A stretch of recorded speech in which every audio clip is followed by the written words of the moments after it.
Hello and welcome to another episode of Pakistonomy.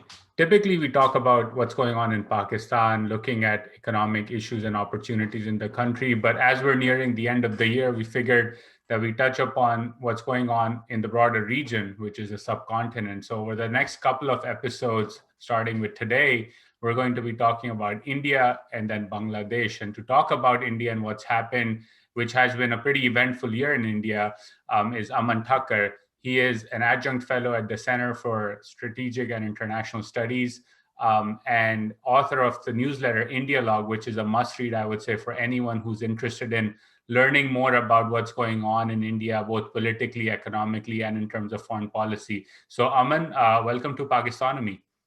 Thank you, Uzair. It's great to be here after being a longtime listener.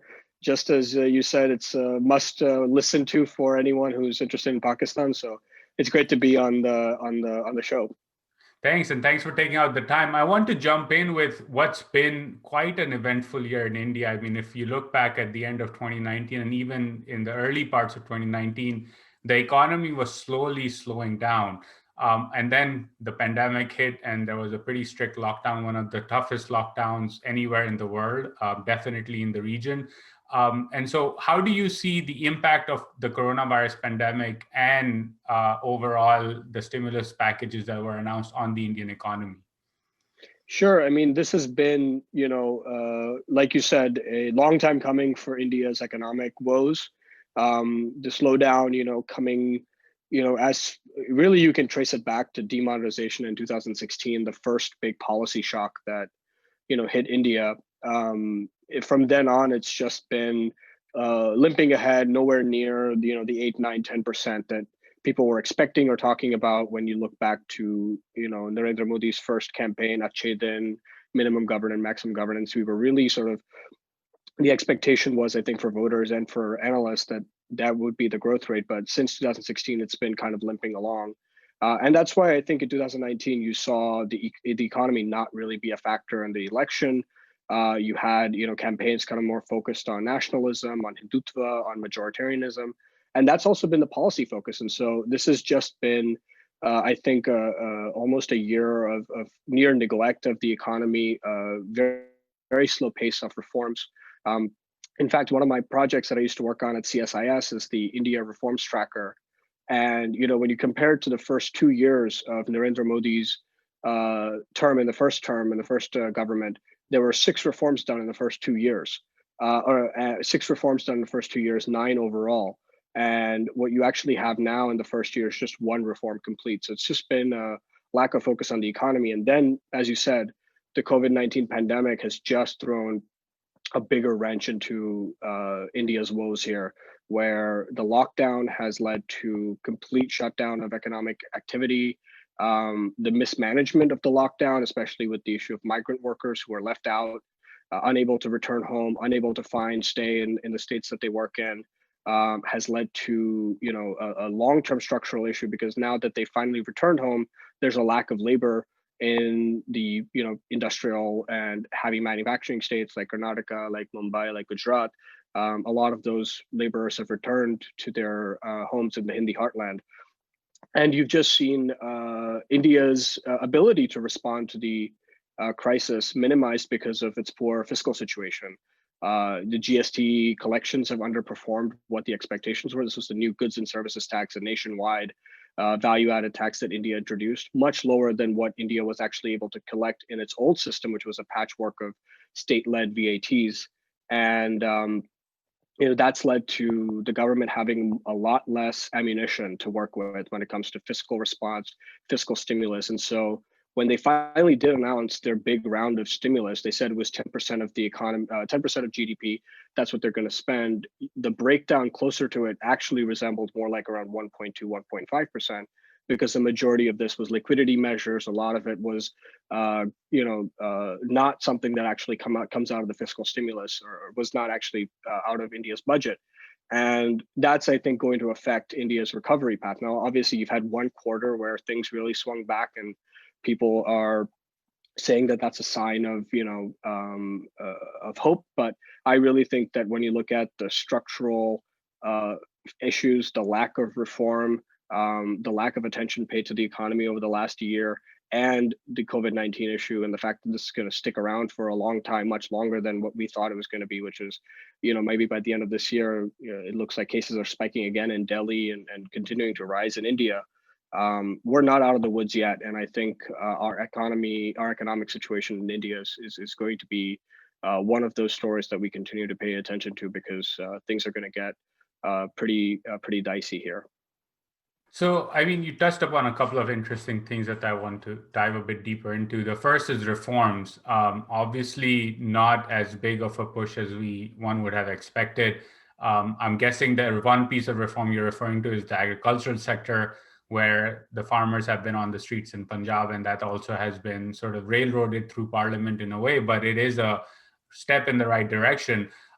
But the question I have, and I think a lot of our listeners will have here, is that Prime Minister Modi and the BJP are a dominant force in Indian politics.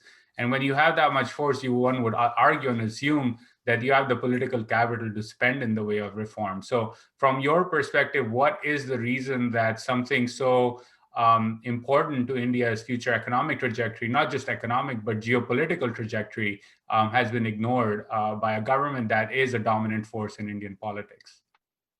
I think there's a mix of factors here that actually have some explanatory sort of factors in why this is. I think the first is that Prime Minister Modi has been traditionally one of those prime ministerial candidates and prime ministers that has talked a lot about schemes and programs that are actually launched but aren't actually implemented to their full extent.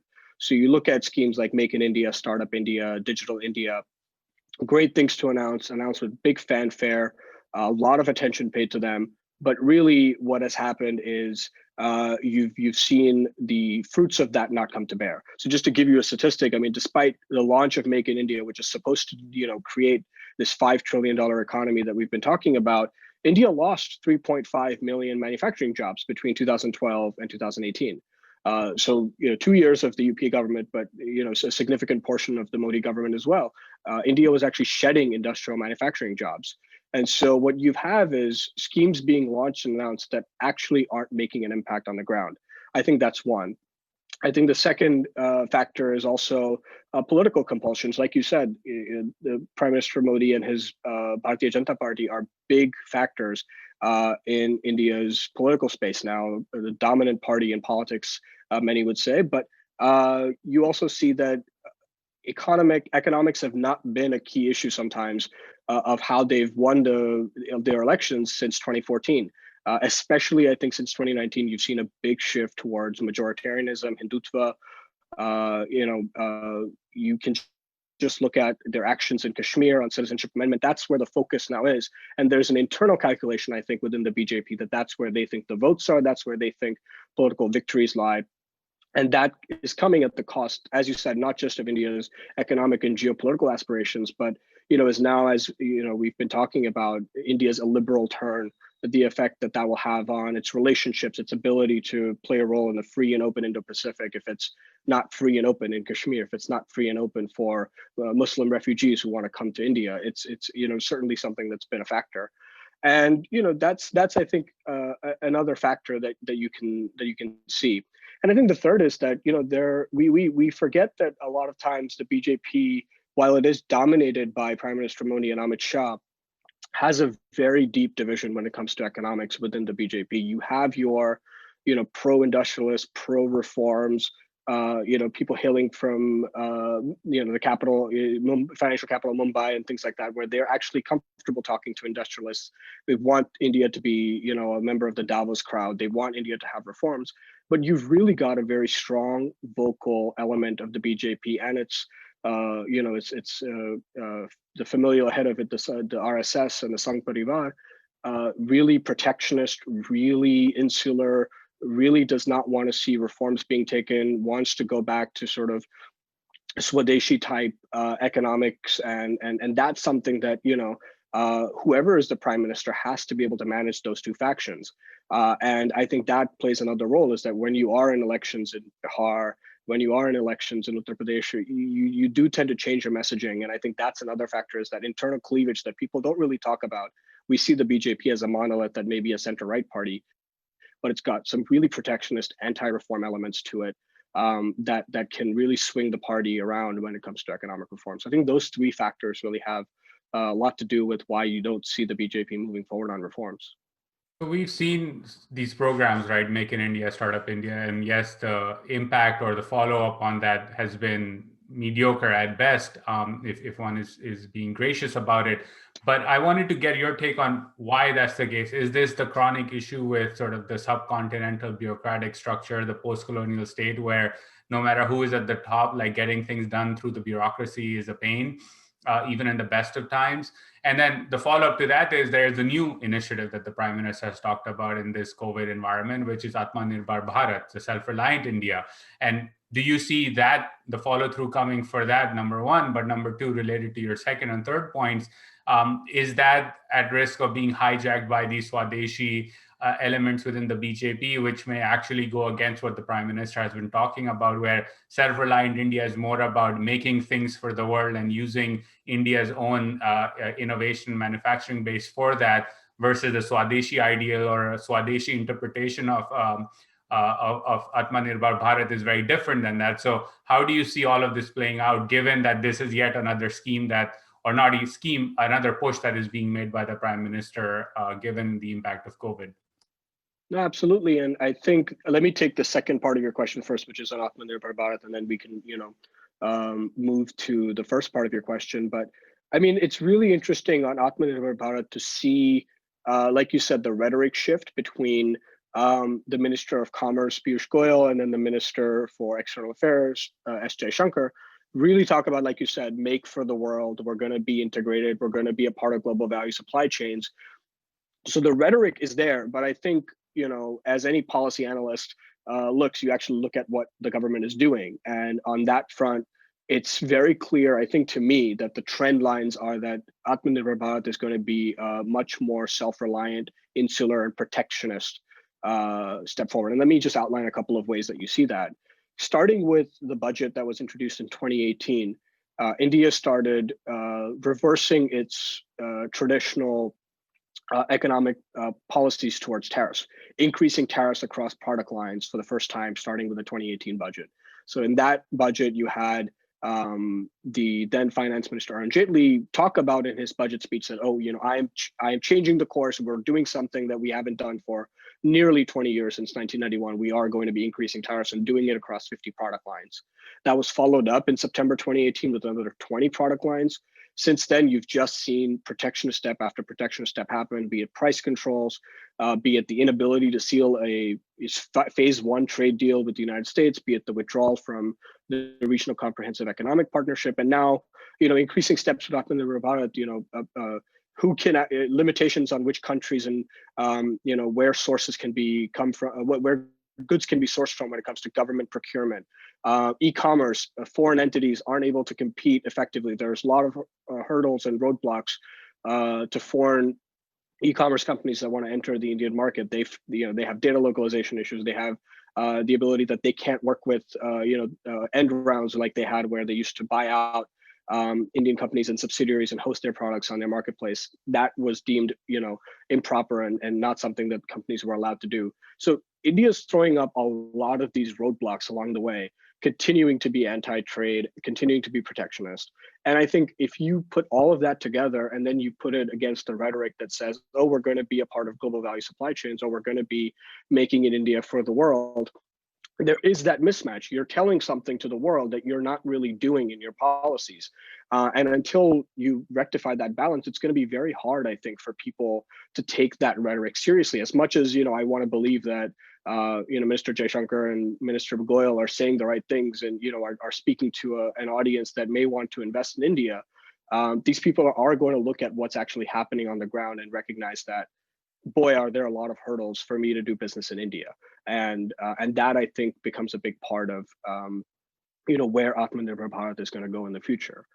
But to coming to your first point of your question, it is one of those things, I think, I think it's true of India. I think it's true of the subcontinent, that crises really can mobilize action in ways that is not just limited to economics. I think when we move to foreign policy, we can also talk about how crisis makes us spring into action.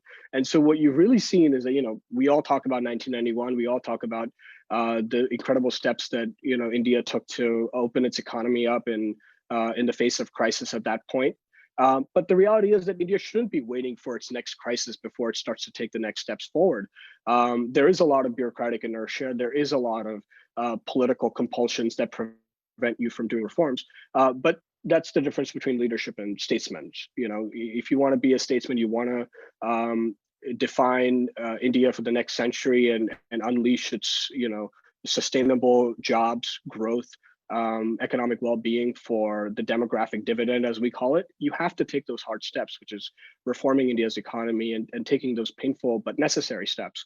And what we've seen is that until sometimes there's a crisis, politicians are very very sort of interested in just pandering to voters, talking about goodies that they can give them, talking about socialism, talking about handouts, and not really taking those painful steps, even though those will actually be much better for India's 1 billion people in the long run.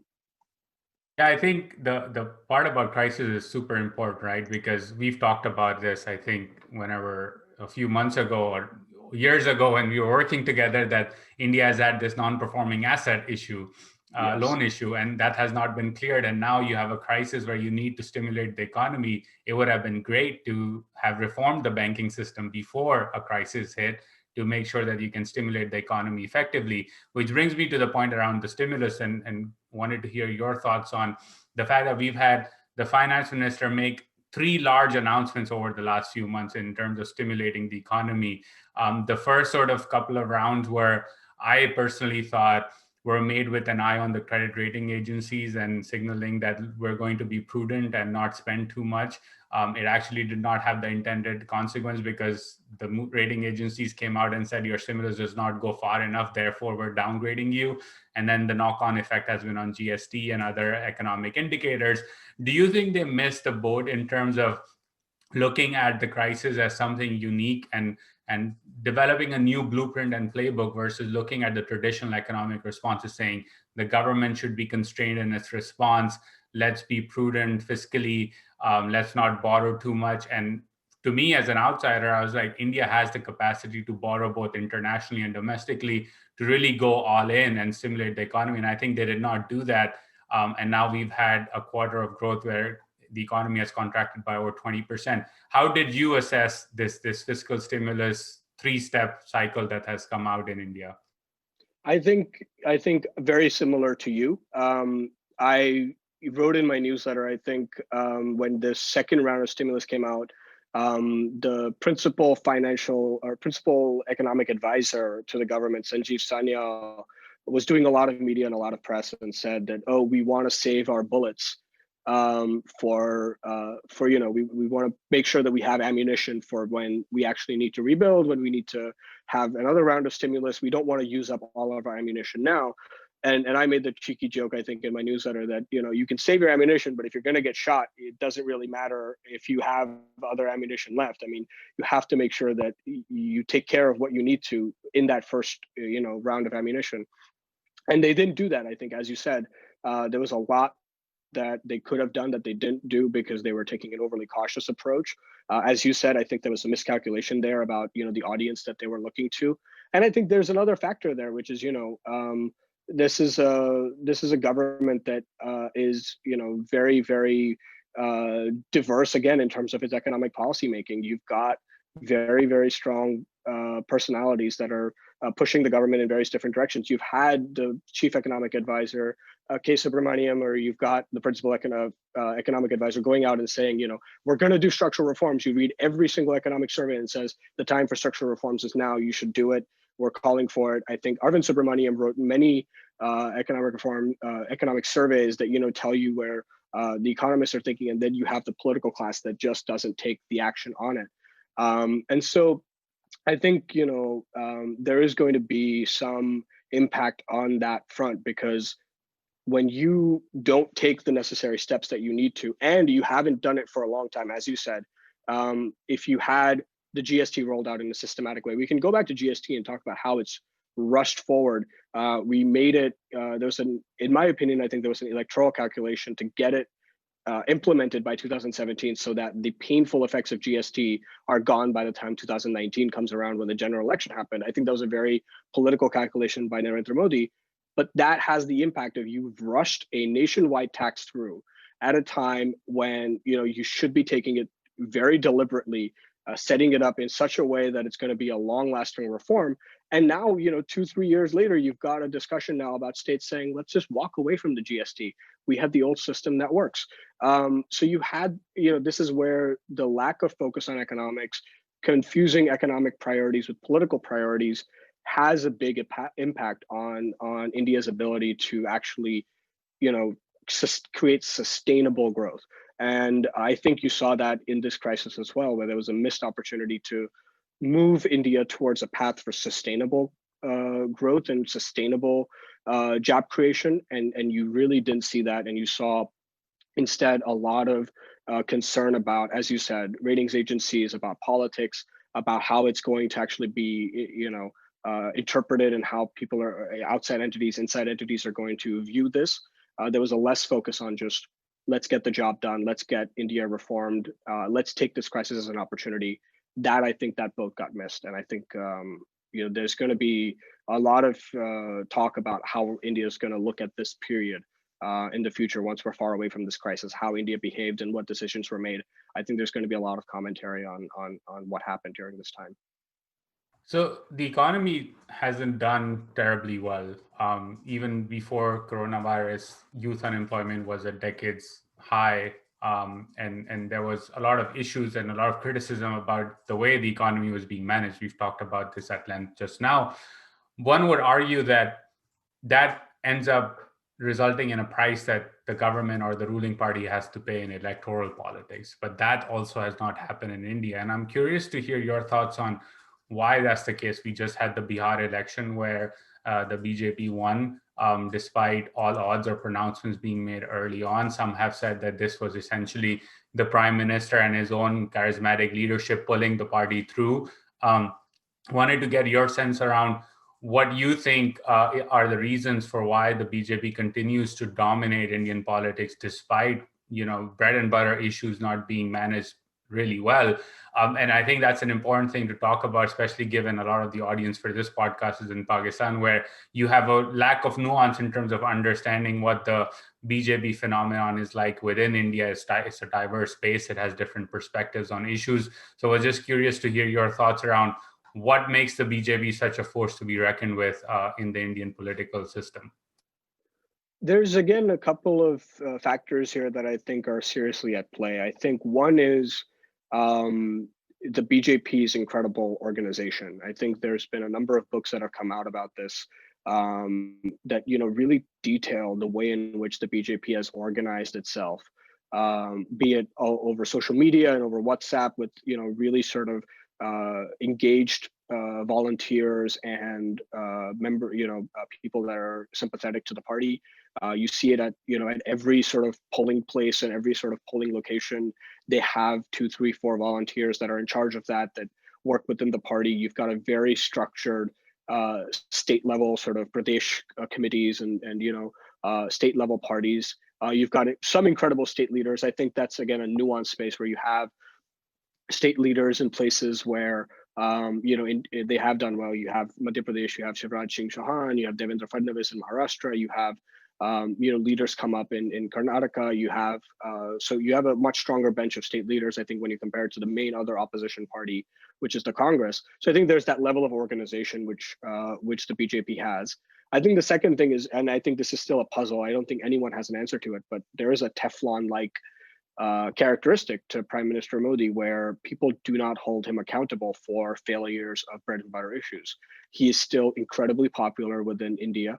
I think partly that is because of there is no alternative choice or factor playing out, where people think that he is the dominant leader and there really isn't another figure that they can point to that's going to be able to lead the country. Part of that is because of the Congress's inability to regain trust from the Indian public and its inability to reform itself for the times. You've seen repeated attempts to try and get a permanent leadership within the Congress party. And you've seen it sort of be Rahul Gandhi for a few years, him resigning in 2019, a real opportunity to try and get some leadership and some reform within the party, be it democratic elections, be it incentivizing state leaders. None of that has happened. And Sonia Gandhi was brought back as party president. Now it looks like they're shaping Rahul Gandhi to come back. If you read a lot of the political journalists that are talking about this, so an I'm losing inability, I track think. of how many comebacks Rahul Gandhi is going to have at Yes, this point. exactly. And as much as Rahul Gandhi is an engaged political leader and has had some success in trying to drum up issues, you can't deny that there is a factor about the inability of Congress to position him as an effective leader, as someone that can really take on. That's just not been something that they've done. You can talk about that as being either a strategic or a tactical issue with the Congress, or that's just who Rahul Gandhi is. There's a lot of explanations for why that is, but the Congress has not been able to put out a significant leadership position. And time again, you've had Congress leaders, senior Congress leaders, talk about the fact that there's a need for reform. Most seriously now, with a list of I think 12 Congress MPs and senior leaders who are 22. I forget the number, but they put out this letter to Sonia Gandhi asking for reform of the party, and they've actually been shunned, not brought in, but actually they found their voices scuttled within the Congress Working Committee and the apex sort of organization of the Congress. That's a big factor, I think, when you don't have an organized opposition, you let one narrative flourish, and that's something that I think has happened here. So strong organization of the BJP, a weak opposition, and inability to reform within it and reach for the times. That I think plays a big factor in it. And yes, this Teflon ability of Narendra Modi, that we really, as political scientists, who are trying to research this question, have not yet been able to understand why he's got this ability to divorce himself from the mismanagement in the economy or the mismanagement of the lockdown. That hasn't been seen as reflective of the prime minister himself. And why that is and how that is, I think, is a question political scientists are going to be asking for a long time. But I think all three of those factors play a big role, and I think why the BJP continues to dominate, why you've seen Congress basically retreat to only the southern portion of India, the BJP taking over not just the Hindi heartland where it used to dominate before, but central India, northeastern states. That's where they've been able to make inroads as well, and really you don't see Congress trying to take steps in order to revive its fortunes in those areas where it's lost ground. What do you think is going to happen in West Bengal? Because that again has been a long-term project of the BJP. Talk about organization skills and investing in building grassroots level capabilities. It's coming up soon. Bihar was a success. What do you think the prospects look like in West Bengal, which will be, I fear, at the very least, a very toxic and hopefully not, but could be a violent campaign period as well. Yeah, you took the words right out of my mouth. I was going to say, for sure, what we can say is that this is going to be an ugly election. You're going to see a lot of very vitriolic, sort of horrific things being said in the lead up to that campaign. It's going to be a big push, I think, on Hindutva again there, and the fact that that's been something that they've deployed very effectively since 2019. As toxic as that messaging is, it somehow, I think, has been effective. And I think, the bellwether effect of Bihar is going to be a big impact. The prime minister is going to feel rejuvenated and renewed in terms of his efforts coming off a fresh victory in Bihar. They're going to sort of feel that as a confidence booster going into that election. So I think with you bracing yourself for what's going to come, but it really looks like it's going to be a battle and a toxic one at that. I don't know about any sort of predictions that I can make other than India is just such a difficult place to navigate sometimes in terms of predicting who's going to win elections. As you said, in Bihar, everyone thought it was Tejasvi Yadav's to lose, and lose he did. Maybe it's the BJP's to lose. Maybe it's going to be a drawn out battle. Maybe Mamata Banerjee has another ability within her to come back and duke it out. We will just have to see, I think, but safe to say that we're going to have to do a lot of soul searching if some of the ugly things that we expect are going to be said are actually said out loud in this campaign that's about to come up. So let's take a look outside India and what's happening. We had long drawn out negotiations over RCEP. India was a part of it. And then at the last minute, India decided that this was not a deal worth signing and walked away. Unsurprisingly, the other members of the partnership decided to move on and signed and are operationalizing the agreement. How do you see that decision to walk away? There is, of course, this moment where everyone talks about the fact that supply chains are moving out of China. India is trying to compete with the Vietnams of the world to get part of that supply chain in India.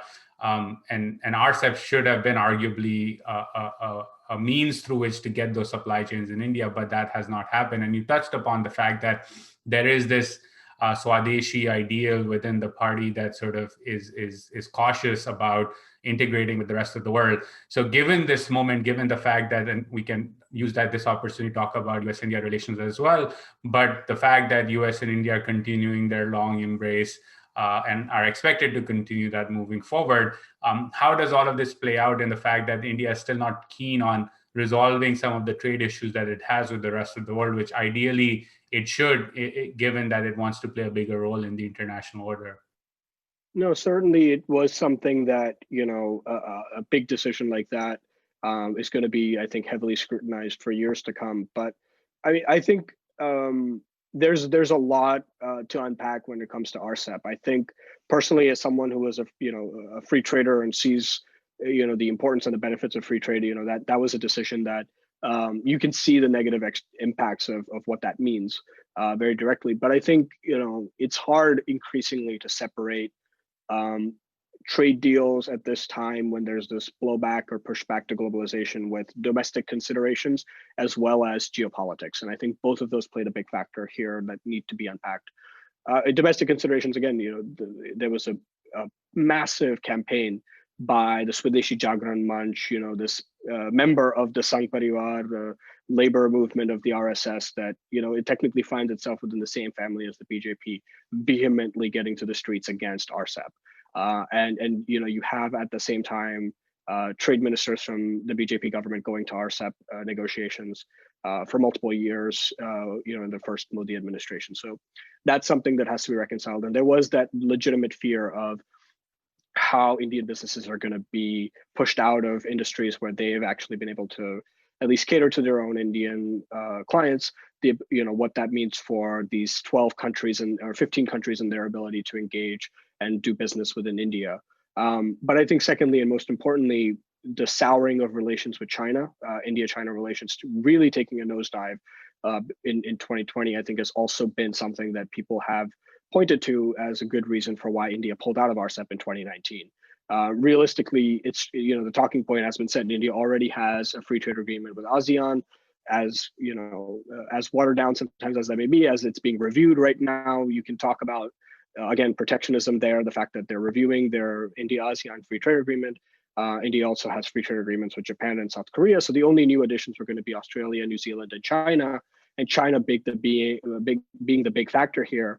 It's hard to say that when relations are this rocky with China, when it's occupying what India believes it's its own territory, that you would want to enter into a trade agreement. So if all things had been the same, except India had not pulled out of RCEP in 2019, there's a very good chance it would have pulled out because of what's happening this summer and fall along the Himalayas and eastern Ladakh.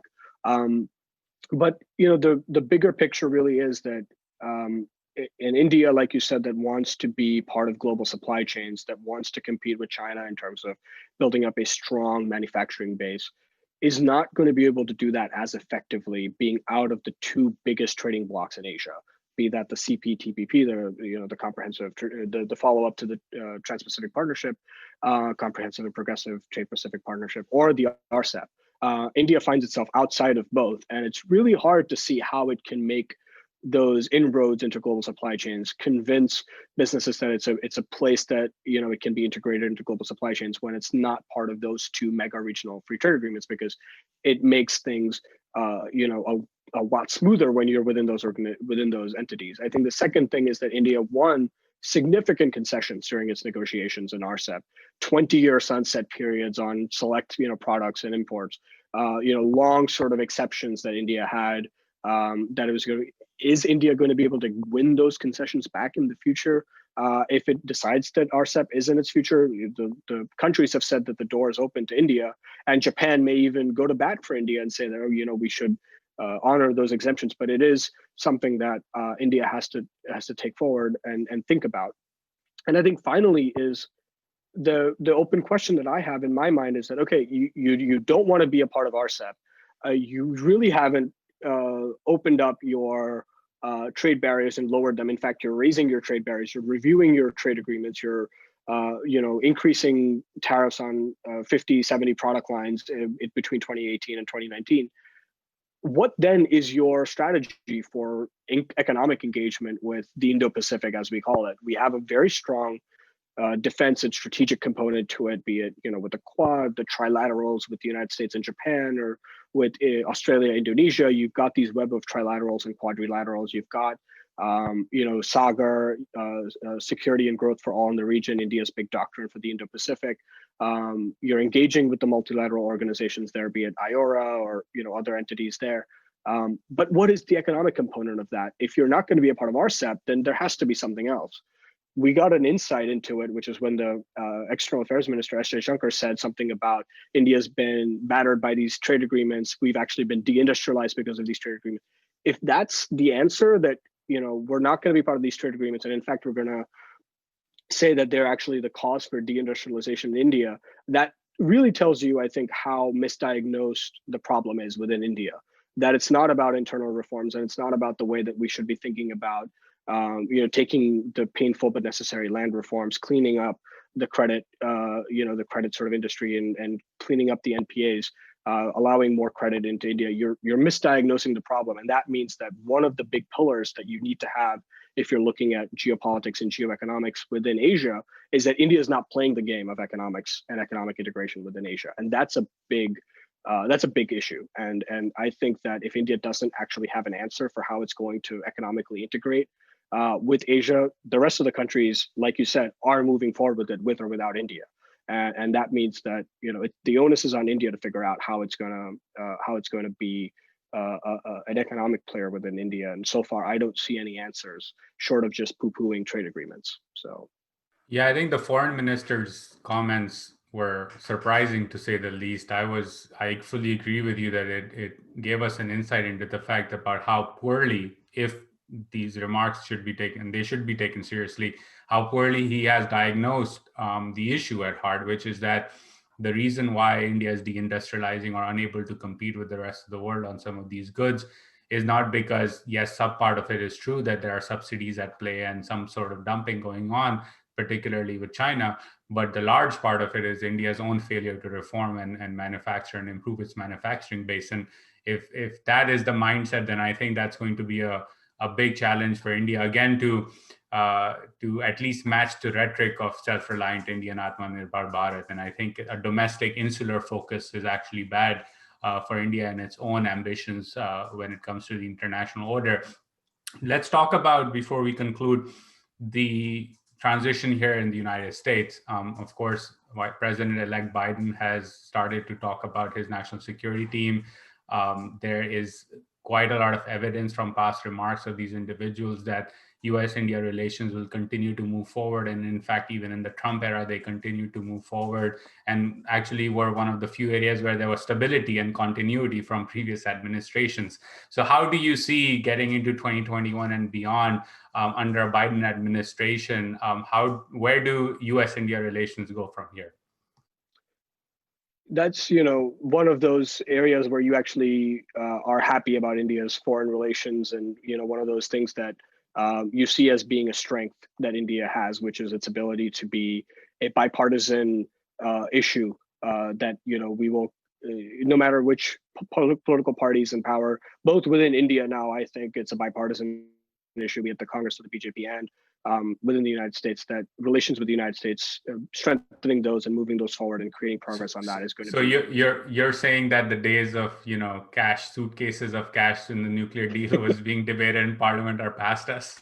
I think, I mean, but I think, in as much as that's a story, I think it's also that Manmohan Singh, gambled his government on deepening ties with the United States. I mean, we forget how, right, like you said, how razor thin that majority was, but the fact that he gambled his government and said, I think this is something that I'm willing to stand up to a vote of no confidence and push it forward. And then the stunning reversal of the BJP, which vehemently, argued against deepening ties with the United States in 2018, and has now gone forth and signed all of these enabling agreements, the logistics agreement, the communications agreement, CAPCASA, the geospatial intelligence agreement. I think we're far away from those days now, and I think if you read both the BJP's manifesto, but also the Special National Security Manifesto that the Congress put out with Lieutenant General D.S. Huda that put out, I mean, I think that there's a bipartisan consensus within India as well. But I think when you click deeper, I mean, there are still areas that you need to focus on. I mean, the only other country, like going back to our trade discussion and RCEP, the only other country that finds itself outside of the two mega regional agreements in Asia is also the United States. It's the United States and India that have to find their way together in this world where a lot of these countries are integrating with each other. And I think that's both an area of opportunity, but also a challenge. How do these two countries, can they come together and create some new way of moving forward? Is it the supply chain resilience initiative that India started with Japan and Australia, which I think there's some talk of the United States coming on board with in the future? Is it the Blue Dot initiative that they have for infrastructure development? There's some ideas there, but again, it's something that they have to figure out together, and that's going to be both a challenge and an opportunity under the next administration. There is going to be a big discussion, I think, on illiberalism within India.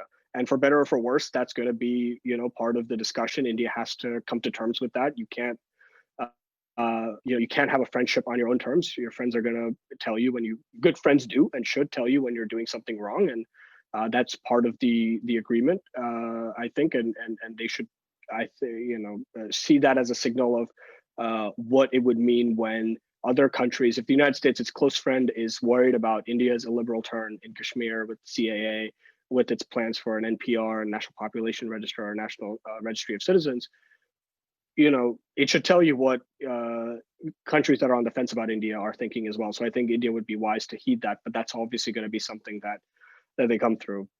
I think the issue of, the BJP's gamble or Prime Minister Modi's gamble, whether that was intentional or unintentional, to align itself with the Trump administration, I think that's something that will be remembered, but we will move past it. It's obviously on people's minds that, Prime Minister Modi infamously declared "Ab ki baar Trump Sarkar" when he was with President Trump at the rally in Houston. It's something that, we can talk about it and we can say that it was just a referral to its 2016 campaign. I think the bottom line is it shouldn't have been said, whether that was said intentionally, unintentionally, whether it was in the speechwriter who put that in there, if it was in there, should be blamed, because that is something that should be said. And while India has done a good job, I think, of clarifying and maneuvering the bilateral relations, I think relationships are strong in spite of that statement being said. But that shouldn't mean that statement was wise to say out loud. And so that's something that, India will have to be very careful about. There shouldn't be, you don't want to go down the path of Israel, which is that you have one political party that you're really close to and the other one that you've completely alienated. I don't think that's in India's interest. And that's something that if people were talking about, or that was a strategy that was being considered, it's ill-advised. But I think overall, it's going to be exciting to see where the United States and India take their relationship now that these foundational agreements are signed. I mean, you've signed all of them now. You've signed the Industrial Security Annex, the Logistics Security Agreement, the Communications Agreement, the Geospatial Agreement. How they operationalize this and work together, that's going to be an interesting thing. I think the main challenge now is going to be China and how these two countries, both independent of China, move forward on their Indo-Pacific initiative, but also deal with the China challenge. India is going to be under, I think, tremendous pressure to focus on its continental issues now because of the crisis with China, the talk that is within Indian strategists of the two-front challenge, with its poor relations with China and Pakistan, and the close relations that Pakistan and China have. but that means that India pays a lot less attention to its maritime issues. And if you listen to people who are very smart about U.S. strategy, people like Ashley Tellis, people like the incoming administration officials, Michelle Flournoy, Jake Sullivan, Anthony Blinken, who are going to expected to have top roles in the Biden administration. They really see India's role as being one of a strong maritime presence, of deepening its role in the Indo-Pacific, being, as they say, a net security provider for states in that region. And I think this is something that I'll borrow from Ashley Tellis. India's two-front issue shouldn't be one that it talks about with China and Pakistan, but the two-front challenge that it faces continentally to its north, and then maritime when it comes to the south. That's going to be a very, very, I think, pivotal decision of how India maneuvers that, and that will spell significant consequences for how its relationship with the United States is going to go.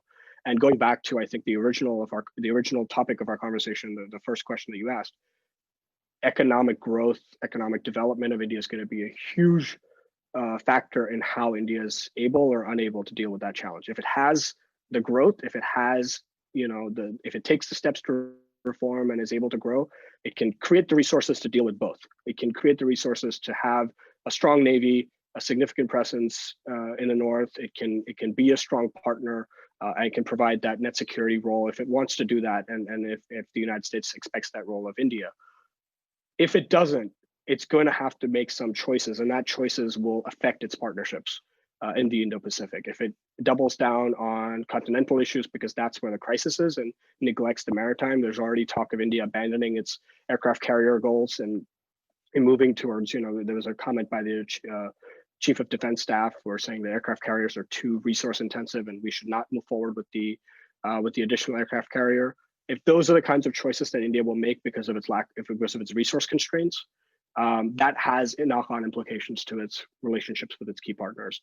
And that's going to be something that, when you talk about expectations with India, are they too high, are they too low? That discussion will become especially acute if that plays out in the Biden administration. So there's a lot of opportunity ahead.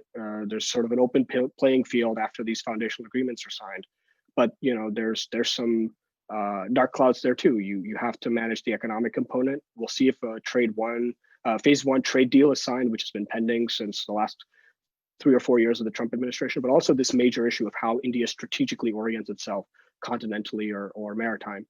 That's, I think, also going to be a big factor in how U.S.-India relations proceed further.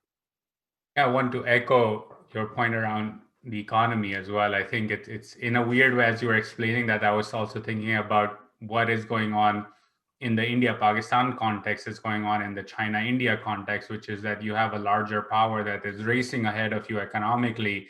And if you don't make the reforms to catch up, then your strategic rivalry almost becomes a no-brainer in favor of the other side.